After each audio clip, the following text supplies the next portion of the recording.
आज आशी जब सुबह सुबह उठी तो खिड़की से बाहर देखते ही उसका चेहरा मुरझा गया। अरे कहाँ चले गए? कल तो यहीं थे। इतने महीनों से रोज सुबह दोनों को देखना उसकी आदत सा बन चुका था, और आज जब दोनों अपनी जगह पर नहीं थे तो आशी को कुछ खाली खाली सा लग रहा था।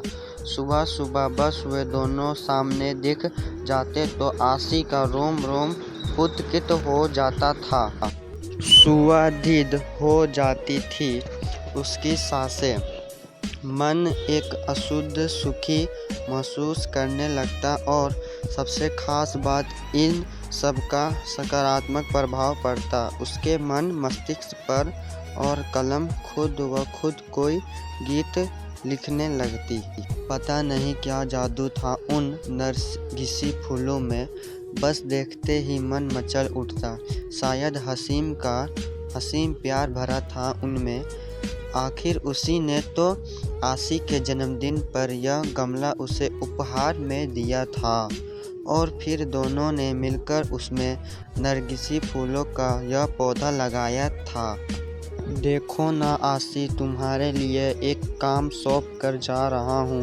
कल ही मुझे कंपनी के लिए एक प्रोजेक्ट के लिए दुबई निकलना पड़ रहा है। बस 6 महीनों के लिए ही तो बात है, फिर आते ही झट मंगनी और पट ब्याह। बस तब तक मेरी यादों को इस पौधों में संजोती रहना। असीम को आशी को बातों में उलझाना बड़े अच्छे से आता था। असीम बेकस चला गया था, लेकिन आशी हर रोज बड़े अरमानों से उस पौधे को खींचती रहती थी।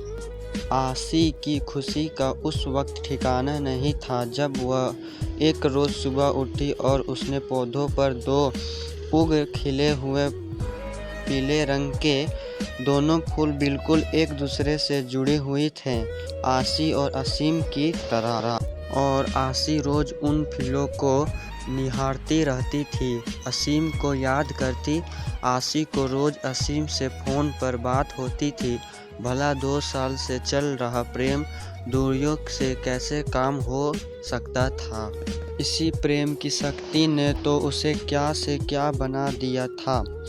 कभी किसी को चिट्ठी पट्टी में तो अक्षर न लिखने वाली आशी की कला आज नवरत्न चलने लगी थी।